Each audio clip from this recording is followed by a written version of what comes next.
Hi guys, it's Lynn here. Hope everyone is keeping really safe and well. Now today guys, I'm going to be taking cuttings and pruning two different types of Kalanchoe mother of thousands plants. But the procedure is the same for whatever type of mother of thousands you've got. There's quite a few different varieties. Now this is one of my big Kalanchoe tubifloras, and as you can see there, it's looking the worst for wear.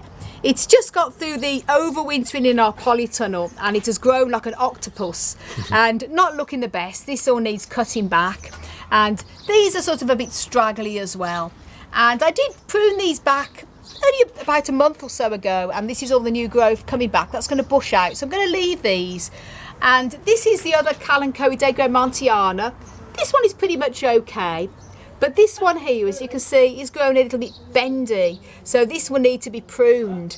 And I'm going to show you how to prune them, and also with the top parts, how to take the cuttings.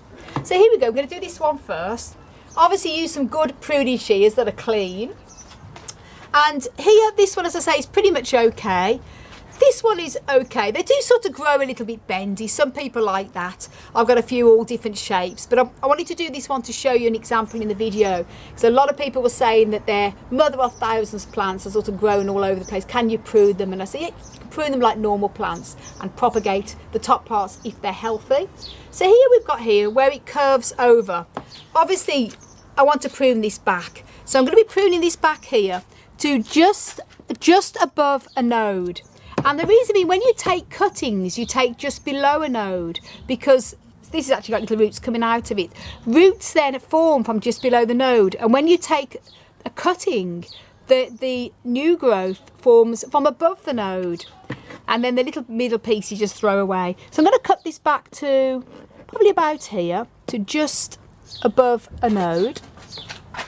There, it's a little bit above. And this then will callus over, and over the next few weeks this will then send out new shoots, and it will bush out and it'll be a lot healthier. So now I'm left with this straggy piece here, and you can say, well Lynn, that's already got roots on it, you can just pot it up. I don't want it looking like that. Now, so what I'm going to be doing here is, again with the cuttings, you're going to be cutting below a node. So here, I don't want this curly bit. I'm going to be taking this part here. That's the node there, and we're cutting just below. Just leave a little bit there. And that bit then is going to callus over. I'll leave it to dry, to callus over probably for 2 to 3 days.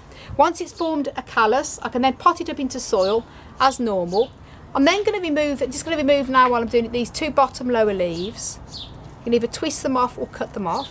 In this case, I'm just going to prune them off. And again, mother of thousands plants always have tons and tons of little babies growing along the leaves, and these is obviously the most easiest way to propagate these plants. The only reason why I'm propagating these is because I'm taking cuttings, so I might as well propagate and show you how to do it.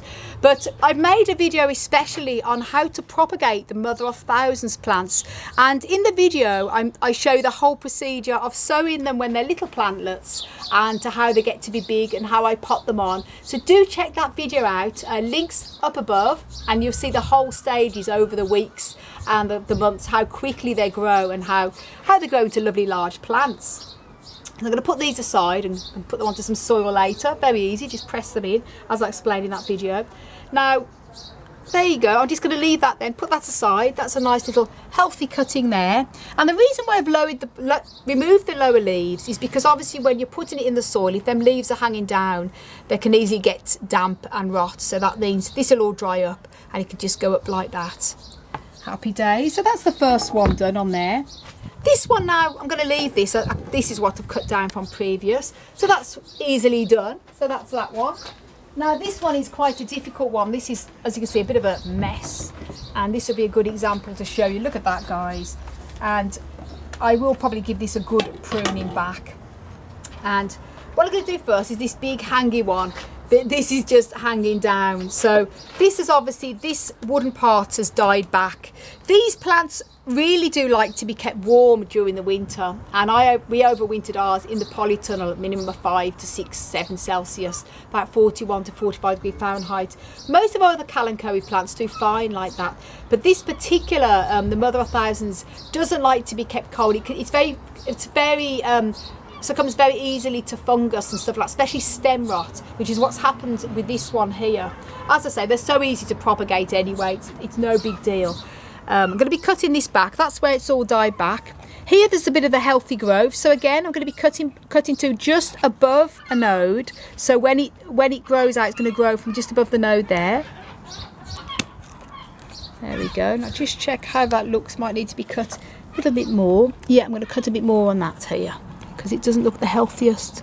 So I'm just going to cut. So if you've got where the rot has just stemmed back, there you go. That's okay. And that will then callus over and form loads of new shoots there. And I just want to mention with this part, this is the middle part of what I did with the other one. These is so easy to propagate again. You can propagate the middle parts again. If I wanted to do then use this part of a cutting, all I need to do here is just cut a little bit above the node there, as long as you make sure you know what way it is.